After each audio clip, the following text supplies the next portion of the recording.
Hello there, welcome to module 19. So, this is the second module for this week. In the last module we looked at the notion of latches. So, we started with memory elements and we looked at the notion of latches. In this module we will look at what are called gated latches. So, the word gated is used in a specific meaning here. So, when we say something is gated, we mean that the circuit is not going to run under its own. There is going to be some control which will let it behave in a specific manner. So, when something is gated, it is not supposed to work in the manner it is, and if it is not gated, it is supposed to work freely as the original intention is. And as we discuss, things will become clear. So, let us take what is called a gated SR latch to begin with. So, let us look at the SR latch. So, if you look at this blob of the circuit, just this part of the circuit, then we have the cross coupled NOR gate. So, let us pretend for a while that R dash and S dash are actually the original R and S inputs for now. Let us pretend that. Then what we have added to that circuit is two AND gates. The two AND gates get something interesting. So, there is R which is coming from here, which is ANDed with a signal called CLK, and this CLK is also ANDed with S here to give S dash. So, this R dash and S dash are not complements of R and S. So, they are just named dash. So, maybe I should have avoided that, but they are just R dash and S dash, they are not complements of R and S. The signals are named R dash and S dash. If you look at a circuit like this, then there is something interesting about this circuit. So, when we looked at latches, the cross coupled SR latch, we had this small issue that this 1 1, the case where both S and R are 1, was actually undesirable, because when 1 1 goes to 0 0, there was a specific problem, right. So, we will see how to cure that problem, but before doing that we will see this little thing. So, what we have done now is we have put an AND gate before R and S reaches this R dash and S dash, right. So, the key thing is, if we put CLK equals 0, if CLK is 0, no matter what R and S are, R dash and S dash will be 0. And if you remember the table for SR latch, if both R and S are 0, then the latch will retain the previous values. So, that is a good thing, and the circuit will work like a regular latch if CLK is 1, right, then we are going to this part of the circuit, right. If CLK is 1, whatever R is, R and 1 will be R itself, and similarly 1 and S will be S itself. So, you will have whatever the original inputs R and S are, they will be reflecting as R dash and S dash, and now the circuit will work as though it is a regular SR latch. So, let us look at the table now. If CLK is 0, no matter what S and R are, so if CLK is 0, both R and S will be zeros. So, from this latches point of view, it should just keep the old value of Q.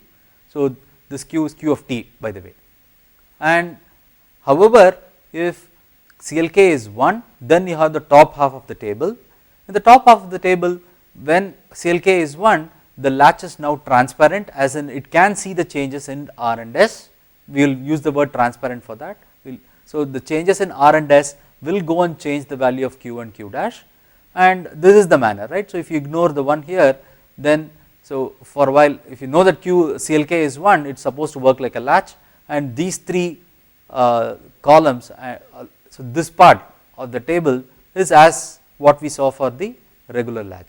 What we got now is this extra notion of what is called gating. The CLK signal is a gating signal for R and S. If it allows the values to be passed through, CLK must be on. If it wants to prohibit what should go into the latch, then CLK can be off. So, CLK is a control signal which controls what whether R and S are actually passed down to the regular latch. So, this is called a gated SR latch. So, you have a latch which is the cross coupled NOR circuit, and it is gated, it has a gated input coming in. So, the input R here is coming as gated input R dash, and the input S here is coming as gated input S dash, and CLK is in some sense the enable for this latch.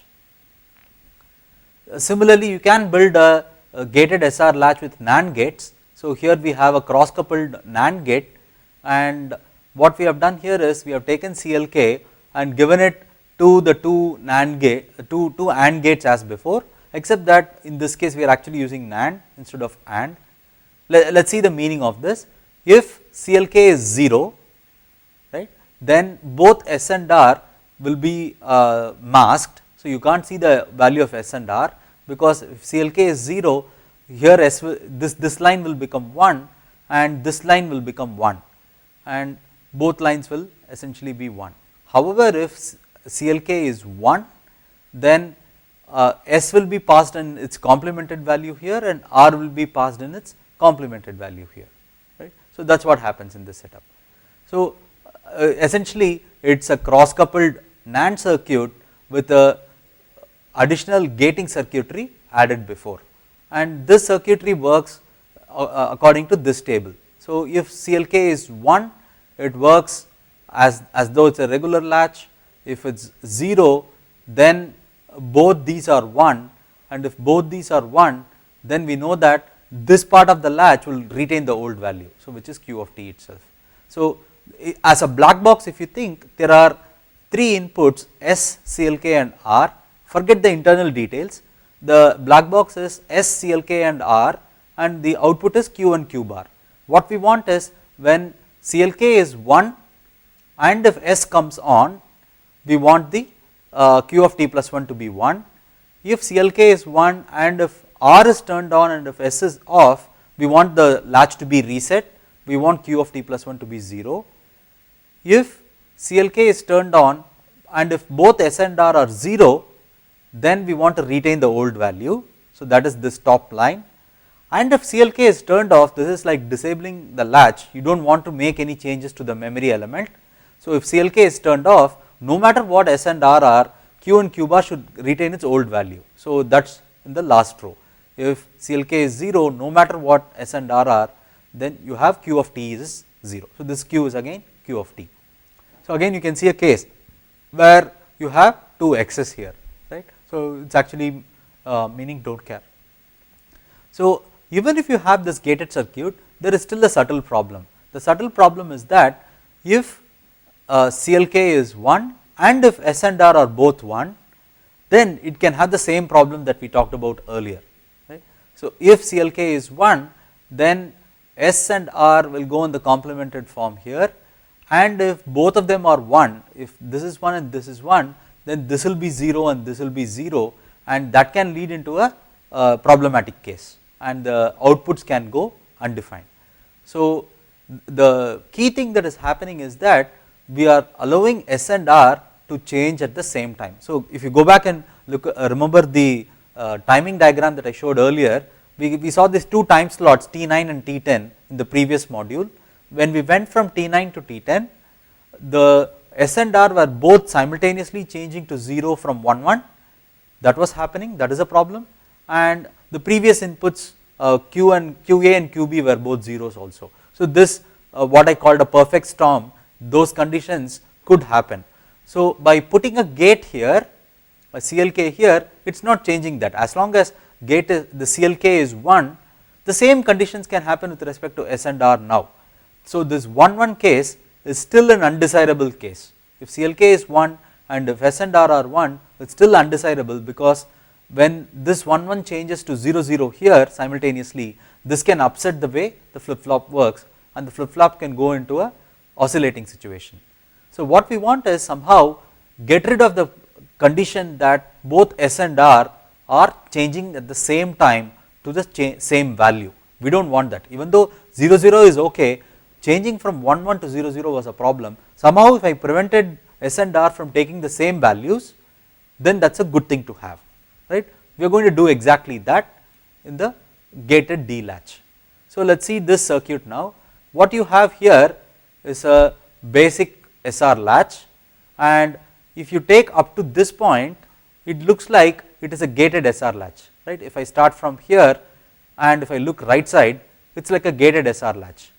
The only thing that is done is the S and R inputs are not two different inputs.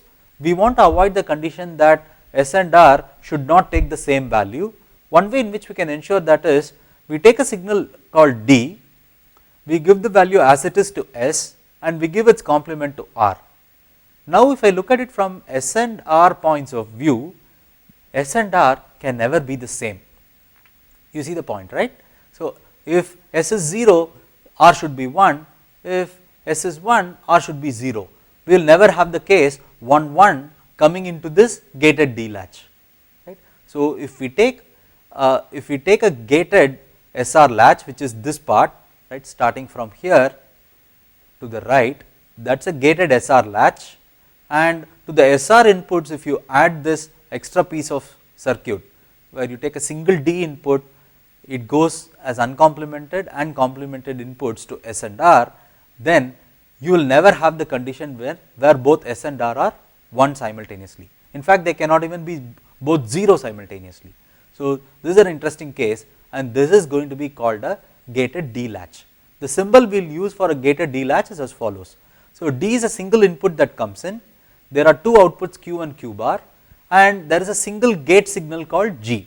So the G will control so G is going to be the gating logic for this latch. If G is on, then D input is registered, or in some sense the Q and Q bar can change with respect to D if G is on. If G is off, the change in D will not reflect as changes in Q or Q bar, right. So let us see the table. If G is 0, no matter what D is, Q of t plus 1 will be the same as Q of t, and Q bar of t plus 1 will be the same as Q bar of t. So Q is being retained for the from the past, so it's kept as it is. However, if G is 1, if D is 0, Q of t plus 1 is 1, and if D is 1, Q of t plus 1 is 1. So I am sorry, if D is 0, Q of t plus 1 is 0, and if D is 1, Q of t plus 1 is 1. So what it is doing is Q of t plus 1, the English way to say this is Q of t plus 1 follows D when G is 1, and Q of t plus 1 retains the old value when G is 0. That is a way to say this in English, right. So the nice thing about this is, you can see that whatever data you are getting in here, right. So if you put a 0 here, Q becomes 0, if you put a 1 here, Q comes 1. So this D, you can think of it as a data input, and G you can think of it as an enable. If enable is on, data is copied to Q. If enable is off, Q retains the old value of Q. So this is a nice way to put what D latch is supposed to be. So this is a very useful thing, because so if there is any input change here, if the enable is off, then Q will still not change. Only when the enable is on, the change in D will reflect as change in Q, right. So this is a very useful thing, and we have the so called characteristic table of the gated D latch here. And you can actually take an array of these D latches which share a common gate signal or a clock signal, and we will call this a register. We will look at registers in a little while later, but so far what we have is, we have a gated D latch, and this avoids the explicit condition that 1 1 being undesirable, we got rid of this completely. So now I want to talk about different kinds of circuits. So the sequential circuit, so already in circuits we made this distinction. There are these so called combinational circuits where the current output is dependent only on the current input, not on what the previous values of the outputs are or any history and so on. So combinational circuits do not have memory. Sequential circuits have memory. So this is the first classification I made. Sequential circuits have memory, in some sense they have a feedback path somewhere, because of which it is able to remember the value, and it is useful for designing circuits where you have to do some actions depending on something that happened in the past, right. Within sequential circuits itself, there is a further classification. There are circuits which are called asynchronous circuits, and there are things which are called synchronous circuits. So in an asynchronous circuits, the change in the output of the circuits can happen at any point of time. So there is memory, but the change that you see in the circuits can happen at any point of time, whereas in a synchronous circuit the changes can happen only at some predefined intervals. So, you have some reference signal which we usually call the clock, and this clock signal only when the clock signal has a particular value, or if there is something which is defined by the clock signal, you use that as a reference point and then you have your circuitry operating. So, an interesting way to think about this, so I will give you a quick example. For example, let us say we are going to go to classes, right, and in schools and in colleges we sometimes hear the bell ringing, right. So, this bell ringing at 8 o'clock saying that the class at 8 o'clock is starting, and 8:50 the class ends. Again we see a bell ringing at 9 and then a bell at 9:50 and so on. So, that is a way to actually synchronize things, right. So, a single bell is heard by all the classrooms. So, a teacher who is teaching a class, if he or she hears the bell, it means that the class time is over and the class is supposed to stop, right. So, all the activities in the class will get over once the bell rings. Similarly, so maybe I am in one classroom, I am teaching a class, then I need to walk to another classroom in another building. So, I walk and then I go to another class, I take some time, settle down and so on. Students are also walking in from other classes, again the starting bell rings. So, that is again a synchronization signal which says now the class can start. Let us say if these two are not there, then we need to look at our particular watches, right. So, I will look at my own watch, see that the time is 9:50, then I will stop my lecture, then I walk to another classroom, I see that in my watch the time is 10 o'clock, I start. But this watch that I have here may be out of sync with your watches, the students' watches, that can happen, right. And if that happens, maybe I am thinking that the time is 10 o'clock, but the time is actually 9:55 and I started the class already. So, this can be a problem, right. So, many times we want to synchronize things. In real life also we want to synchronize things, and we have signals which tell us synchronization. For example, even days of the week or hours and so on are actually just synchronization points at some level. Then there are time points at which we want things to be asynchronous. So, when that happens, there is something that is coming in as a reference, but the activities can happen no matter where the reference is. So, clearly classes cannot be taught asynchronously. So, you have to be there and I have to be there to teach a class, but let us say I recorded a video and I post it online, then my recording of the video is done at some point of time and you watching the video can happen at some other point of time, and each one in the class can also watch the video at any point of that point of time. It is not a single broadcast that I am making, right. So, that can be treated as asynchronous. So, the communication between you and me in the video recording setup would be asynchronous. So, for example, if I am sitting and chatting with you, then we go back and forth, whereas if I sent an email to you, that is again asynchronous, because the moment I type something and I send it, you may take a day or you may take an hour or you may immediately see the email, or you are probably away from email, you do not even see it for some time. So, all those are asynchronous events, whereas when we sit and in some sense lockstep do something, that would be synchronous. So, synchronous sequential circuits are those circuits where in some sense there is something called a clock. There is a global clock that is seen by all circuits and all parts of the circuit, and all parts of the circuit function when this particular clock signal comes on, and they do what is called clock latching in the memory, right. They actually work slightly differently. So, when the clock comes in they work, and when the clock is not there they do something different. So, there is this notion of what is called asynchronous sequential circuit and synchronous sequential circuit. If the output of a circuit block can change without any reference to the input so called clock signal, we will call them asynchronous circuits. If the functionality of a circuit, if the output of a circuit is defined with respect to the reference at which the clock came in, then we will call them synchronous circuits, right. So, keep this in mind and we will see this as we go along.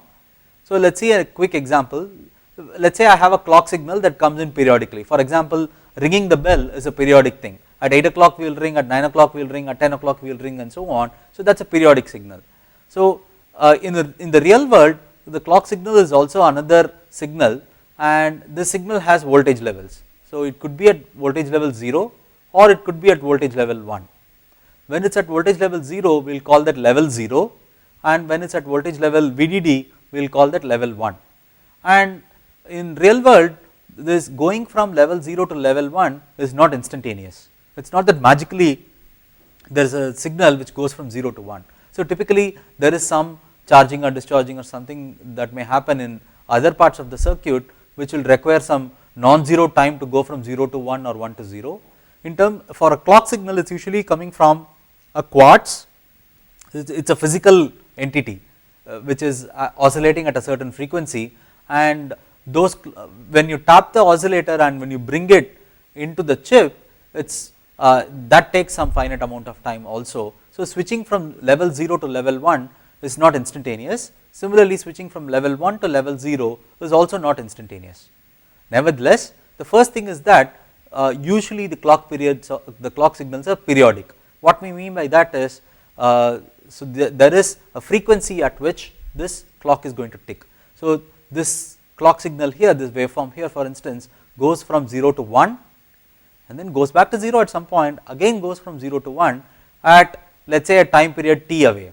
So, this happens at let us say 0 time units and this happens at let us say t time units. The next time the same thing will happen will be at 2t, the next time that will happen will be at 3t and so on, right. So, that is called a periodic signal. So, the time difference between two successive events of the same type is the clock period. So, anything that rises has to fall down before it rises again. So, clearly there is a fall in between. You can even measure the time period between the two falls, and that should also be t clock. Right.